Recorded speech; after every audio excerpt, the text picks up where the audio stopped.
have a statue of Ron Burgundy. I can bring him in, but I can get. Is it a bobblehead? No, it's like a bronze statue. Oh, it's like a trophy. Yeah, it's like a bronze trophy. All right, everybody, we are 2022. We're back. Figuring it out. We're figuring out like how to survive the holidays, all of the things.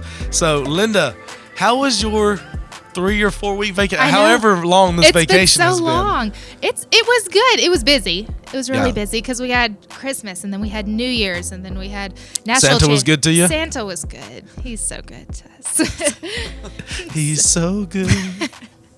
He came to our house. It was a tight squeeze at the very end. My oldest was kind of giving us a run for our money. That's right. Right at Christmas, and something happened one day. And for the younger viewers, let's turn this off for a second. Earmuffs. But my husband was like, "That's it. Santa's sending a letter." So in the mailbox, he sends them out to the mailbox, and here's a letter to him. Well, he found out he was on the naughty list. Oh, that gets real. About 2 weeks before Christmas, and it was traumatic. But we said it was like Scared Straight Santa edition. But he pulled it together, and Santa came to our house, and it was joyful. Rather than getting Prison Mike to come to your house to scare him straight, yes. you just got a letter from Santa. We got a letter from Santa. He's not old enough to appreciate Prison Mike, which it's kind of funny because I have my coffee mug, but I have a pair of gym shorts that have Prison Mike all over them, and whenever I wear them, my son is like, "Why are you wearing Prison Mike shorts?" I said, "Why are you not wearing Prison Mike shorts?"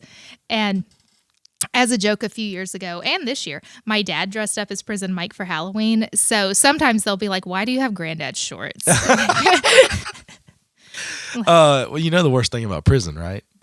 The Dementors. That's what I was this year. I was a Dementor to his Prison Mike. Oh, that's a perfect. So that's now you've gone Harry Potter and Santa. You're turning off like there's a whole sect of Christianity that just turned you off. That just said out. It is over. Yeah, Christianity has made amends with Harry Potter, I think, though, if we're being real. Like, when it came out, oh my gosh, that was a stressful time. It was. Do I read it? Yeah. Can I read it? I don't know. My teacher is like recommending it. I don't know what to do. And then it was just like, that's all right, after like 10 years. So, what was it? You were talking about the shorts.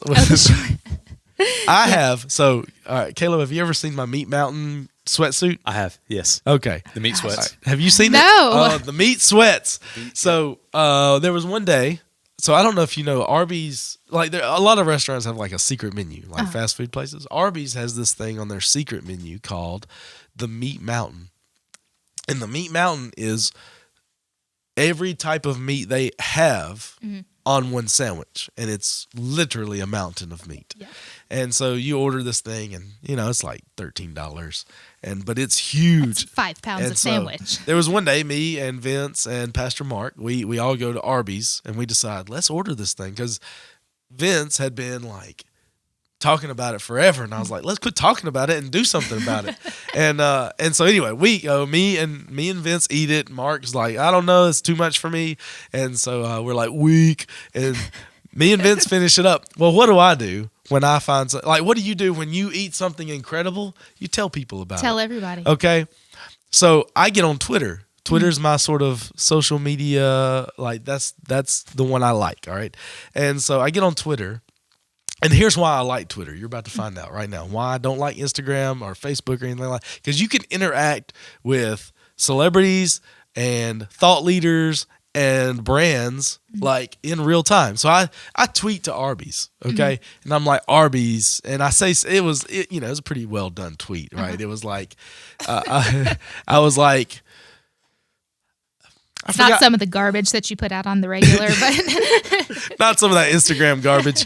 But it was, I said something to the effect of, I've conquered the meat mountain. And, I thanked Arby's for creating such a glorious item.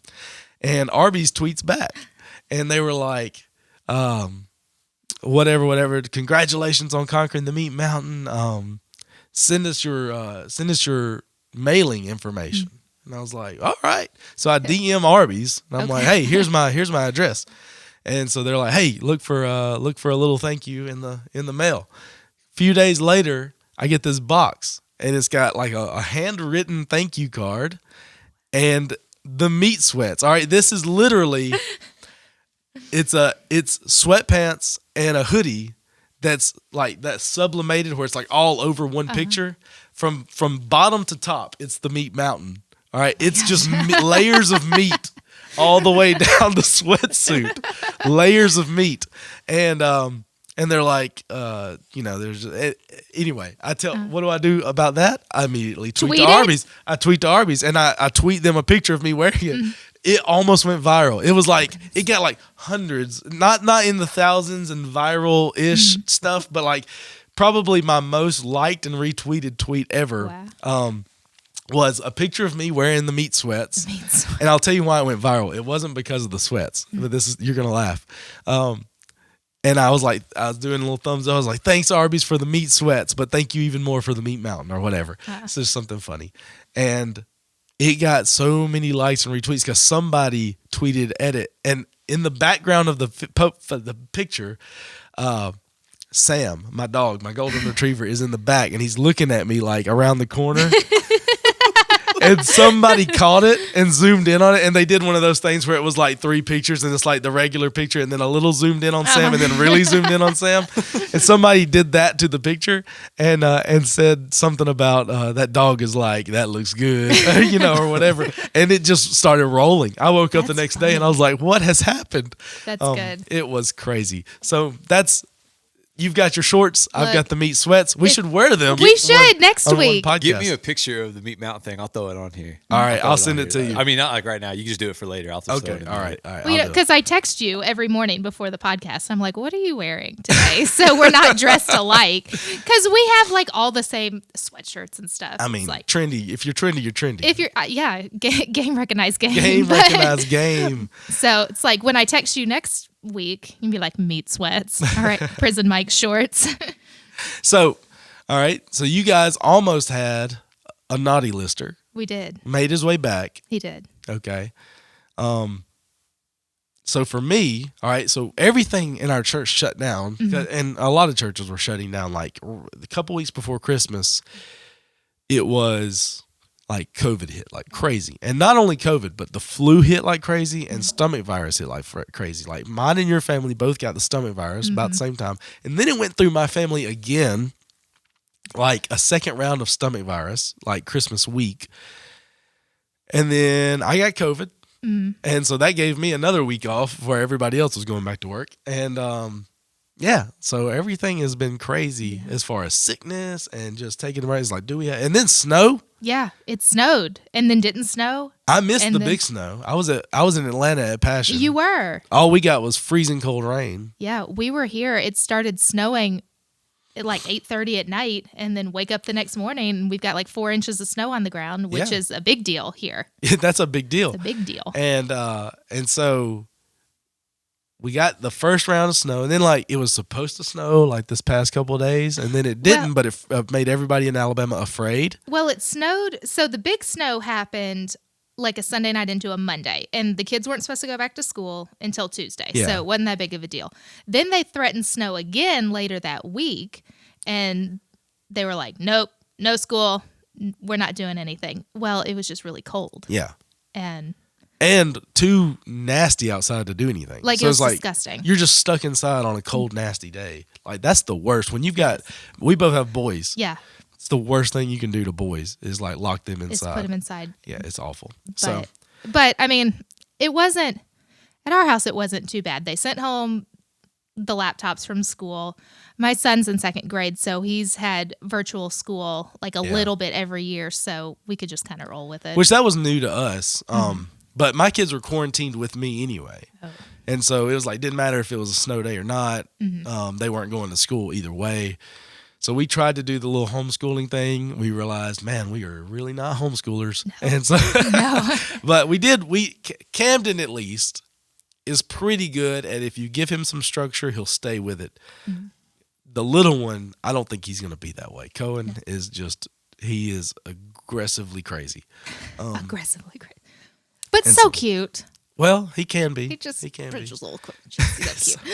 So I've already mentioned the big thing that happened for our student ministry was Passion Conference. Yeah. And we are going to have a special guest with us. Our very first, it's 2022, and we're doing it big. We are bringing in guests, and in just a few minutes, we're going to take a short break, and we're going to have Maddie Baker as our first student guest to talk about life and everything going on and being a senior and student ministry, but especially Passion Conference. Yeah, I'm excited. I'm so excited to have guests. She'll be right here. She will. So we're going to take a break and we'll have her on. All right, so we're back figuring it out 2022, and we've got a special guest in the house. One of our seniors, Maddie Baker, is here. Tell everybody, hey, Maddie. Hey, everybody. All right, so we're going to talk to Maddie, and we're just going to see where the conversation goes, but we do want to hear about Maddie's just time in youth and just her experience with the Lord and how she's grown. And specifically, we just went to Passion, which was amazing. And I'll get your thoughts on that in a little bit. But first, I think before we do anything, I like to start at the beginning, Maddie. Like, who? At the beginning. Tell us. All right, tell us about you. Like, all right, if you want to just like give us just a second of like, who are you, Maddie? Who is Maddie? Who is Maddie Baker? Well, I play soccer, and I'm excited because I'll get to do that in college, so that's something I'm looking forward to. And You just signed with Shorter. That's right. Awesome. I did. And then I sing, and I think that's about it. You've been called the songbird of your generation. Did you know that? Is that what they call me? That's what they call you. Oh, So, my all right. goodness. Fun facts. Fun facts about Maddie. What would be something that not everybody knows about you that we can find out here now? We've got the exclusive on the podcast. I always tell people at school, like, you know, the little cards when they say, like, you write something and everyone in the classroom has to guess what it is. Have you ever done that? That's Yes. something we all do. And I always put that I've had 14 teeth pulled when I was Do little. you have 14. any left? Hardly. How many teeth do you get? Like 36? I think it's 32 total. Well, okay, only 4 of You them only were have like adult 5 teeth. left. So do you have the top or the bottom left? I'm just kidding. No, they were baby teeth because my mouth is so small, and so they did take 4 adult ones. So I got you. I've So. got 2 fake teeth. you do? Did you know that? Fun fact about me. Your grill? This is not about me, but got 2 fake teeth. Do they come out? They Like used to, but crowns? now I have a permanent implant. What? Like a crown or like a? Not like a crown. It's an implant. Actually, It's not like a crown at all. Okay. It's an implant. Cool. They drilled down into my chin and That's then like really- screwed them down. in Ew. there. That's cute. It's real fun. I actually watched that at internship and I almost passed out. It was really gross. Tell you what, it's real fun when you wake up in the middle of that one too. You woke All right. up? I woke up. Ew. And then they were like, we're almost done. Go back to sleep. And I was like, oh, All right. I still remember that to this day. All right, fun fact number 2. Give us another one. I moved around a lot, so that's something. Where all have you lived? I was born in Florida, and then we moved to Ohio, and then Virginia, and now here. Okay. So- I thought you lived in D.C. at some point. Well, yes, like really close, right outside of Okay, DC so you in lived Virginia. on the Virginia side. Okay. Gotcha. So when did you put your faith in Christ? Like tell us about like your walk with Jesus. When did it start and the details around that? I love to hear people's like story of like when Jesus came into their life. Okay, I was actually really little, so I think I was like 6. Okay. And we were at. You've heard this story before. We were at. Well, but you're talking to the thousands that listen to the this podcast. thousands. Okay. We were at a church service, and they were passing around the little juice and the crackers. And I was like, "Hey, Mom, I want some juice," And so we had that conversation after, like, in order to do that, you have to put your faith in Jesus. And I guess I didn't realize that. I hadn't. Like, I just thought, oh, I go to church. I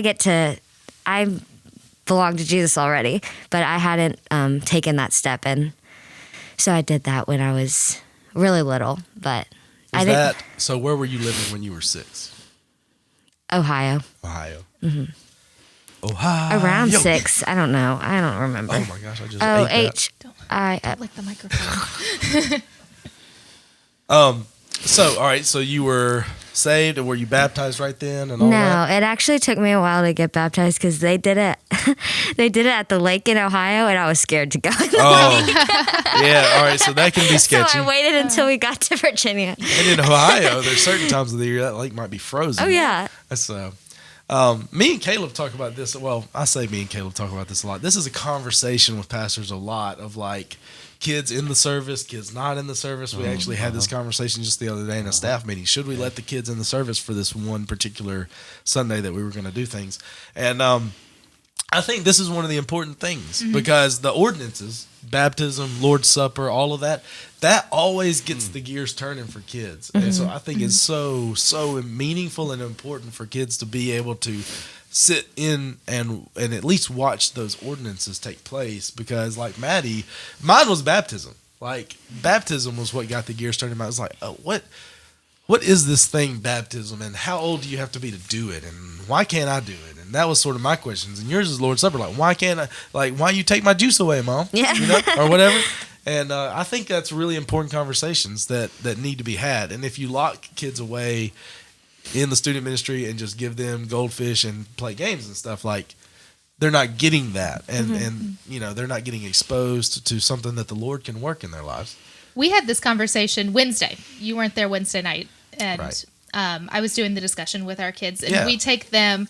The pastors do a theology roundtable, and so we took the students in there, and we were talking about baptism, and then we came back and talked about it, and that was a very common thing. They're like, I saw this, or you learn from different people doing different things in service. And like I had shared, because we were talking about like, when did you put your faith in Christ and when did you see that? And I had shared, I had grown up in the church, thought I'd belonged to Jesus. And we got an invitation to my cousin's infant baptism because his mom is Greek Orthodox. So they baptize infants. And I was like, okay, hold on. Like, Questions. he's a baby. But that it got the wheels turning and it started that conversation. Yeah, and it's important to know why you believe what you believe as far as that stuff too. So Maddie, we went to Passion Conference. Yes. And I have been, all right, so I've known you for, yesterday was my 5th anniversary at Crosspoint. Did you know? Aw. Happy 5th anniversary. And we didn't even have church. I was like, man, what We kind of should have had a anniversary is party. this? Congratulations, Dad.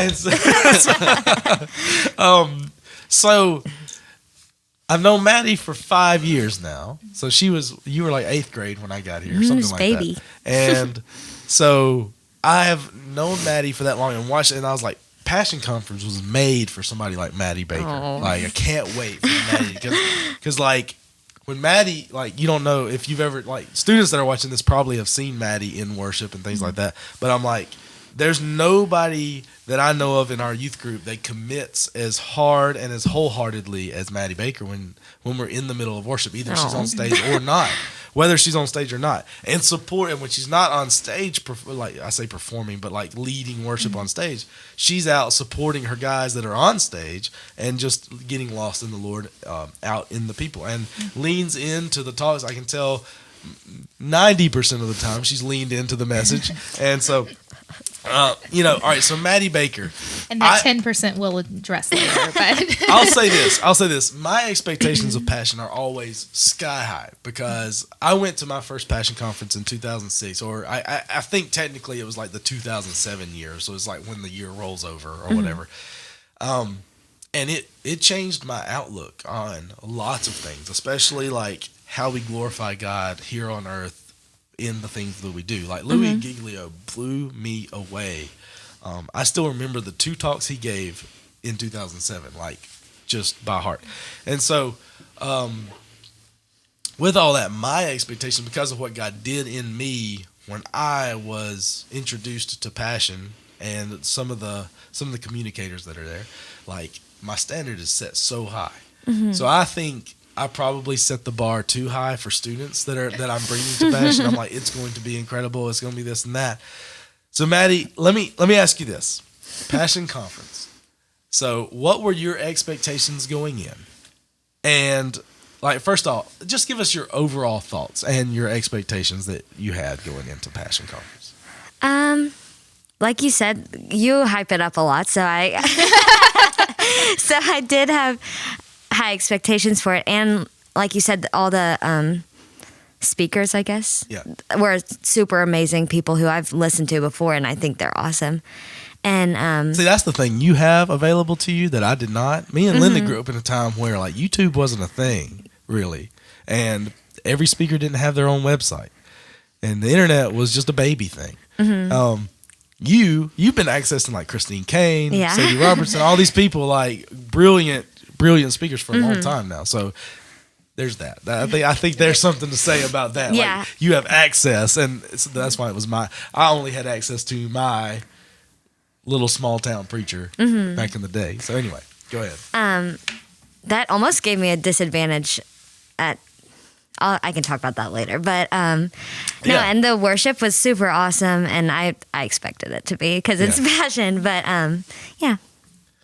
Well, so all right. So compared to your expectations, then when you walked in and by the time you walked away, had it met what you expected, like what you would get out of it and what you would experience there, or were you left with sort of like well, that wasn't quite what I thought it would be, or whatever? It wasn't quite what I thought it would be, but not in a bad way. Right. It was. Okay. It just wasn't exactly what I thought. But Okay. there's nothing wrong with that. So well, let me get at this then. All right. So what were your main takeaways that you will bring home from Passion Conference? I loved, like you said, Lily Giglio was awesome, and I actually hadn't heard I knew who he was, but I don't think I'd ever listened to him before. So he was really awesome, and I really liked. Usually, I'd like the what's it called? Like how they're raising money. Yeah. You don't really. I guess they tell you what it's going to, but you're not 100% sure. But you know what I'm saying? Like, I feel like at like Fuge and stuff, they tell us like, oh, this is going to something, but I'm like, I don't know. Is it really? Is it? No. Or is it going to Joel Osteen's bathroom? Oh. Throwback. Episode, what, 1, 2? Two? One of I think two. episode 2. Yep, episode 2. Yeah. Go back and watch it. All right. But I loved their mission for that. It was they were trying to translate the Bible to countries that didn't have it, and I didn't realize what was really eye-opening for me was how many countries don't have anything. And you remember like what David Platt did when he showed that map. Yes. It's not actually countries, it's people groups. So Yeah, even yeah. within a country, there's like several people groups that are like they speak different languages than one another and they have no association. So Right. that map was mind blowing, right? Right. I loved David Platt. He was awesome. So tell Linda about what they all right, so Because I didn't go. she didn't get to go. Somebody had to all right, stay what's here. your experience with Passion, Linda? Tell us. I have no experience with Passion. You've never been. I've never been. Oh. No, I've never been, and I thought I was going to have the opportunity maybe to go this year. And when Chaperone dropped out, and lo and behold, my mom goes. She's like, I've always wanted to go to Passion. I said, well, here's your chance. You deferred. And well, that's a good daughter. I'm a giver. But no, I had never had any experience with it. My cousin usually goes every year, or like she was live streaming it this year. So I live streamed Friday night. Like I was able to watch some of that, and that just made it worse. I was like, oh man, I really wish I was there. But So one thing they used to have, Maddie, that they do, so they started packing it. It used to be 3 days, and they started packing it into 2, and it was like just this just serious schedule of bam, bam, bam, bam.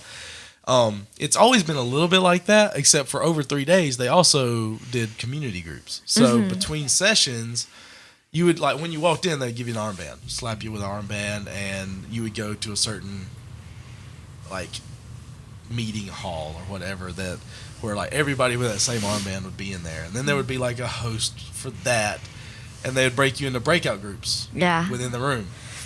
That was always, like, the most awkward thing at the beginning, but then ended up everybody's favorite thing. Right. And I wonder, they're going back to 3 days next So- year, and I wonder if they're going to institute that again, because I think they usually send out like a survey to leaders and stuff, and it's like, what did you miss most, or what's something we can do better? I think by and large, they hear bring back community groups. So anyway, that's part of sorry about that. That's part of the magic of Passion, I think, is being able to break that stuff down. Like they open up the fire hose on you. Yeah. And you're just like blasted by, it's all incredible, but it's like you can't handle it all. Right. And I did feel that way. yeah. And I think at some point a little bit, and you never know if it's going to be the end of that first day, if it's going to be the next morning, or if it's going to be sort of by the end. But at some point, like, your brain sort of just turns off. You're just like, I'm going to check out for a little while. Yeah. Hey, maybe do like a quick, what is passion?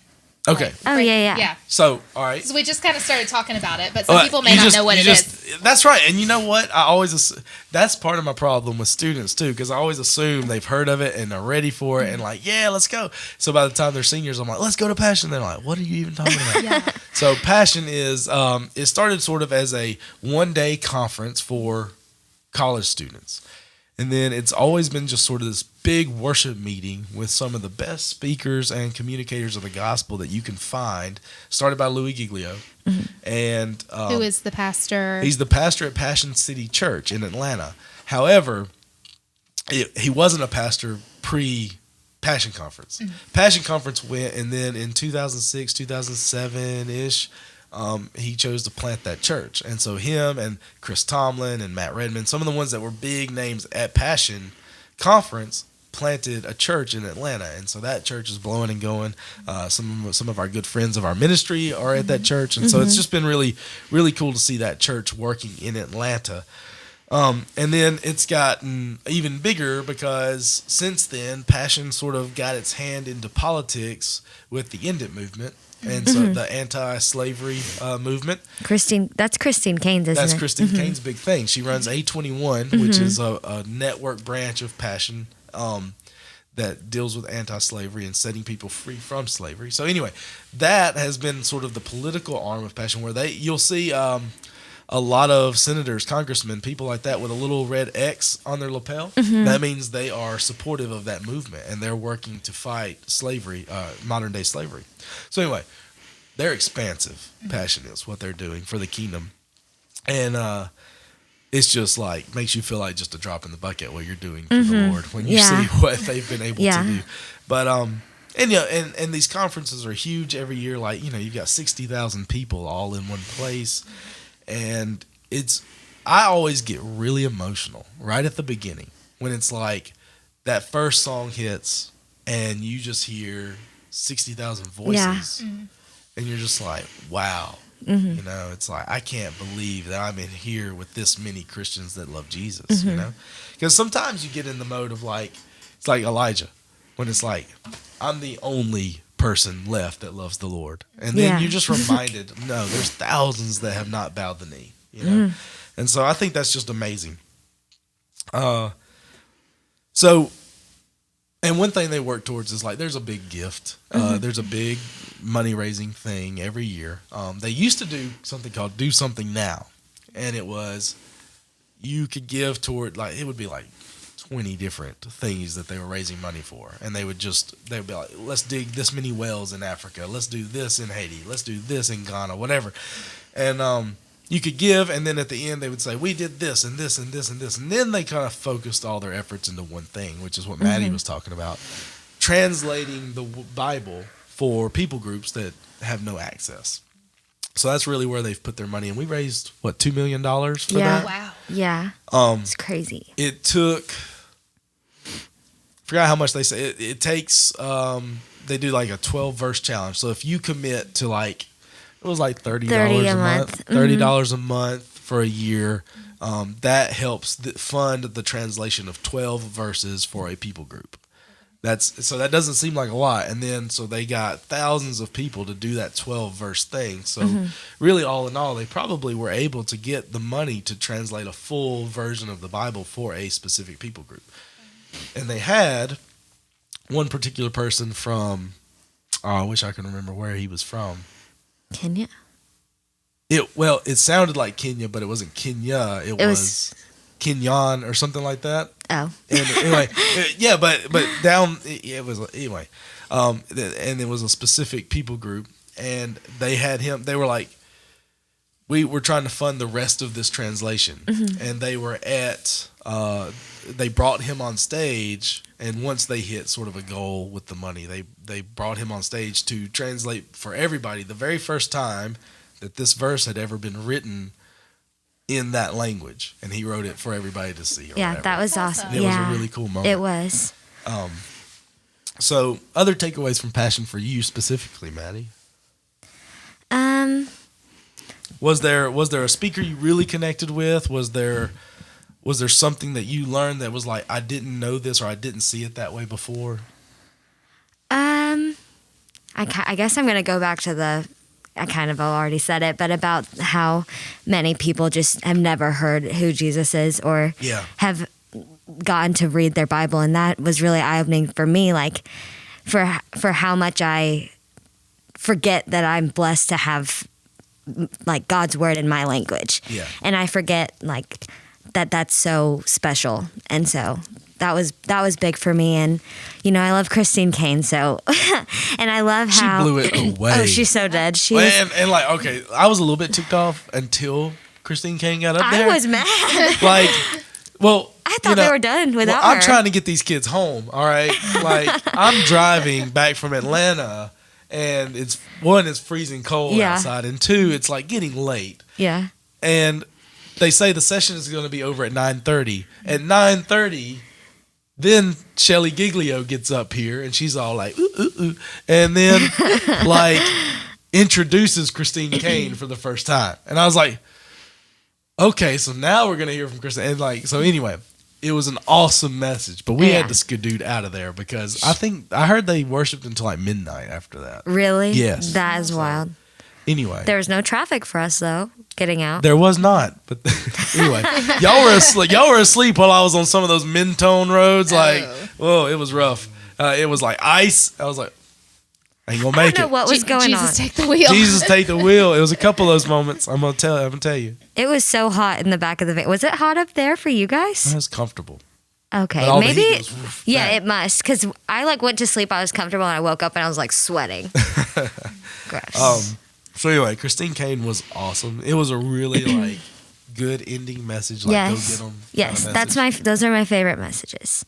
Louis was great. I wrote some notes. I tell you what, there was this girl that spoke that I didn't know beforehand. Jenny Allen. Mm-hmm. You remember her?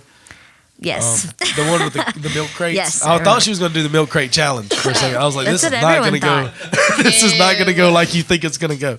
Anyway, it was a whole thing. Her message was a little bit, but to be honest with you, I was like, Maddie's heard this message like 45 times in her youth career. Yeah. And so, but she did challenge everyone to like get together with people you came with or random people around you and like confess sin together and like get real for a second. Mm-hmm. And that was a pretty heavy moment. Yeah. And it ended up being good. Her message was lost, but her message. I mean, and I'm being a little bit critical, but I was being critical. But there was a couple of messages. Okay, so at Passion, there's a high standard. Yeah. Like when you've got Levi Lusko, Louis Giglio, David Platt, some of these, and in the past you've had Francis Chan, you've had John Piper, like heavy hitting speakers, mm-hmm. and there's a few that just one of these things is not like the other. You know what I mean? And that was this girl. I'm sorry, Sadie Robertson. But I know. I'm sorry. That's what I was thinking, and that's why I felt like I was at a disadvantage because I've heard her do awesome things. Well, and that's good. Keep listening to her because her message is good. She is, yeah. But it's like there's a discrepancy when you start listening to all these speakers. Like there's a discrepancy there. Even Tim Tebow. I know. As good as he can be, he's more the rah guy anyway. Yeah. So you got to handle your expectations. I'm glad we're on the same page. I was worried I was going to come in here and be like, no. There's always going to be those shining moments, and then you're always going to have that one speaker or a couple that you're like, they just didn't hit. They just didn't hit. I still love them, but she also had COVID flu. Did you know that? She did. And she still brought the word, so props to her for that. I mean, yeah, not to take anything away from saying, and you know what? There was somebody in the 60,000 person crowd that needed that message. And you know what's really cool? Are you on TikTok? Well, I mean, I am, but like, I don't TikTok. Well, there was all kinds of TikToks about passion, and I thought it was really cool. Like, and I would watch everyone's. That's what Kinsley said. She was following us. She's like, I see it Passion all. talk. Yeah. And people were telling like what they took away, and I liked watching them because everyone took away different things. Did you like get on there and talk about passion on your TikTok? No, I didn't. You just dance on your TikTok, probably. No. Well, sometimes. This will be on TikTok. Really? Yeah. Aw. We'll get a clip out there on TikTok. Okay. We don't do much on TikTok. Hope our girl on social media, she takes care of that for me. I don't do the TikTok thing. So Maddie, I know you've got soccer practice coming up soon. So we're gonna kind of get to the next thing. But like overall, I want to get to this. You're a senior. You're one of our seniors, and you've been one of our most committed seniors since you were I've known you since 8th grade. What have been some of those like most meaningful experiences for you in your time in youth ministry? I guess a big part for me was being on the worship team. That's what I think it really it helped me grow, like to get outside my comfort zone first of all, and then also I've always loved like D Now. I think that's an awesome thing that we do. Bringing it back this year. Yep. I'm so excited. Full on. Yeah. I'm trying to think. I don't know. I love it all. I'm gonna miss you guys. Yeah, well, we're gonna miss you too. But I think what you nailed was something important for students to hear, and that's why I wanted to bring you on here. Was to grow spiritually, you have to go from a consumer to a contributor. Right. And there's so many that will come do their hour at church or whatever, and then they go home, and then you got lots of hours away from the Lord. Because let's be real, if you're only devoting about an hour of time to church, how much are you devoting at home to the Lord? But when you move from, okay, I'm just going to go to church to see what I can get out of the service, to I'm going to actively take part in helping lead people in their spiritual lives, that's when I'm like, that takes you to another level spiritually. So when you find your place to serve, when you find your gifts and you start to work on those and allow God to use you, Right. like, I bet you can see the trajectory of your life spiritually. Like when you hit, I don't know, you were probably on the worship team from like what, 9th grade, 10th grade? I was in 7th grade. 7th grade. Yeah. All right. I told you a girl can sing, songbird of her generation. Songbird of our generation. And so anyway, but like the trajectory of your life just all of a sudden probably started like, like, oh my goodness. So as long as you are developing in the gifts that God has given you and leaning into Him to support those gifts, like, your spiritual growth will be crazy. So, that's sort of where I don't want to put words in your mouth, but I think I want to get to the last part of our conversation. And then Linda, you want to sort of lead this last little bit? Yeah, something, because you're about to go off to school. And Shorter is a Christian college, correct? It is. Okay, Yes, ma'am. so that's a little bit different of a dynamic than a lot of Right. seniors are getting into. Like we went. Don't to be fooled. Look, Don't be fooled. We went to Alabama, the heathen capital of the world, the party University school. of Alabama. It was the party school when we were coming up. Yeah, but and I know Christian colleges can have their different things. Yeah. But I looked up. There's a statistic, and they always put it out there every year that it's doom and gloom for the generations to come. But 60 to 70% of 18 to 22-year-olds leave the church for at least a year after they graduate high school, and that's staggering. Yeah. And granted, like I left for a semester just because you go to college and you're trying to figure it all out, and church was just kind of one of those things. Like, okay, that's going to have to wait for a second because that takes way too much work for me to go out and find a church and all that. But anyway, do you have a mind shift? Is it a mental thing? Is it a community thing that you say, okay, I am committed to when I leave finding a church, or I'm going to break with organized religion when I get out of here? Like what can we do to encourage our students coming up? Like, hey, don't make this a not a puppet show, Yeah. but like you don't go through the motions. Like, how do we build like that true fellowship with Christ that carries on when your parents aren't making you get up and go to church? I think that's something, and especially like kids my age, they don't want to be told anything, and that's how they are.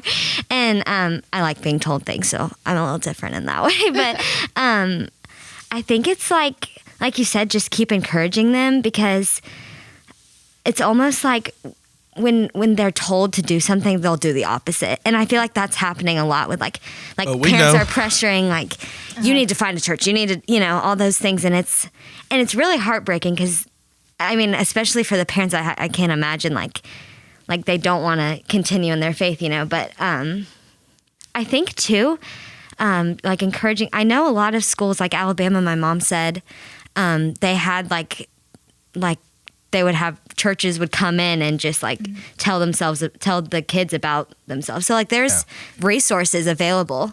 There will be every church and every college ministry that are like, hey, come be a part. You know? And so you'll have to decipher all of that. Right.